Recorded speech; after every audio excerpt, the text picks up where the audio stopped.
And if your camera is currently turned off, meaning you don't see yourself when you look at the screen, by tapping or clicking on the start video icon, that turns your camera on. So feel free to just click or tap on the start video icon. Make sure that you can turn your camera on. And of course, we always love it when folks turn their camera on. It's so much more fun to see everyone. So feel free to do that right now. And then once you've turned your camera on, you'll notice that the icon on your Zoom control bar, the wording changes and it now says stop video. So you can tap or click on the start video, stop video icon, and that is how you turn your cameras, your video on and off once you're in a Zoom meeting, once you're in a Zoom call. So Blanky, this session is not iPad specific. It's for all. I teach to all different devices here. And so there are some things that are a little bit different if you're working on a tablet versus a PC, and I do mention that. So let me know if you're having problems. I haven't seen anybody turn their cameras on, so let me know if you're having any problems turning your camera on and off. There she is. Hello. And just, it's always good to see if your camera is working or not working. So that's turning cameras on and off. And let's also talk a little bit about muting and unmuting. So when you again, when you join a Get Set Up class, you'll notice that not only do you join the class with your cameras turned off, but you also are muted. And so if you ever need to unmute yourself on your Zoom control bar, you will see on the left-hand side, there is a little icon that looks like a microphone. And if you're currently muted, that icon will have a big red slash going through it. And in order to unmute your microphone, you will tap or click on unmute. So when you're muted, that icon will have a big red slash going through it and it will say unmute. You'll click or tap on unmute, and then your microphone is now unmuted and you can start talking. And then again, to mute yourself, you can just click or tap on the mute button. So for those of you who are working on a PC today, there's another tip for muting and unmuting.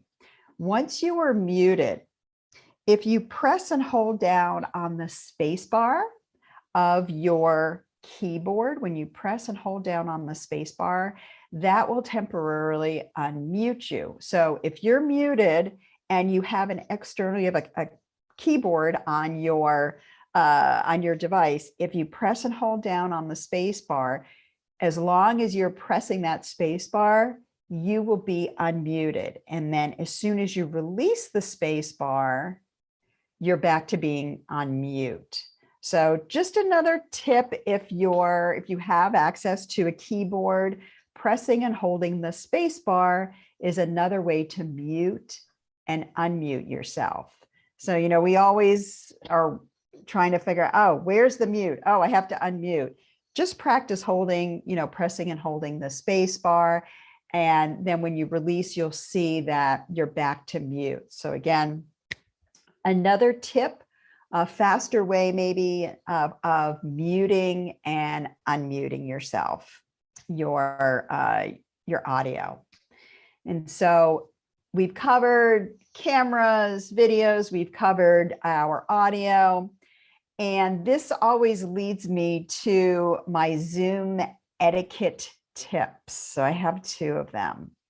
The first one has to do with our microphones.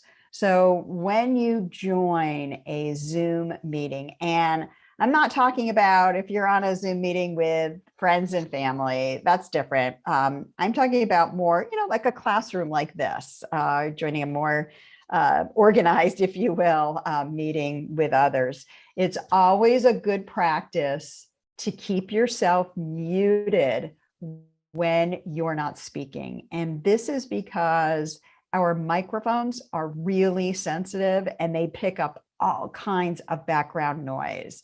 The dogs are barking, someone comes in and starts talking to you. The doorbell rings. So again, good etiquette tip is to keep your microphone muted. And then if you need to ask a question, make a comment, unmute yourself.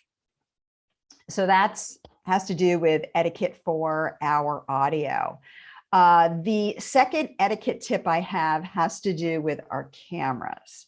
So there may be times when you just need to get up and walk away from a meeting for a moment or two.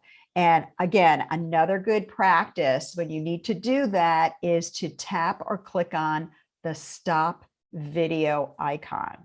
And that will turn your camera off. You can then get up, walk away, do whatever it is you need to. If somebody comes into the room and has to talk to you, you have to move something around. It's really a good practice when you need to move away from the camera to stop your video, because it's just really out of consideration for your, what I call fellow Zoomers. It can just be so annoying when you're on screen and you're moving and walking around. It's just really distracting for others. So those are my 2 Zoom etiquette tips for the day. And let me know if you have any questions. Feel free to just unmute yourself, ask away. Next thing that we want to talk about is the chat.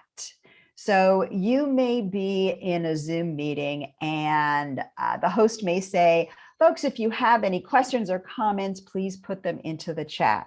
So we need to make sure that everyone knows how to access the chat feature, their chat screen, and then how do you type in, how do you enter messages and send them to the chat. So depending upon the device you're working on, you'll be accessing this chat screen a little bit differently.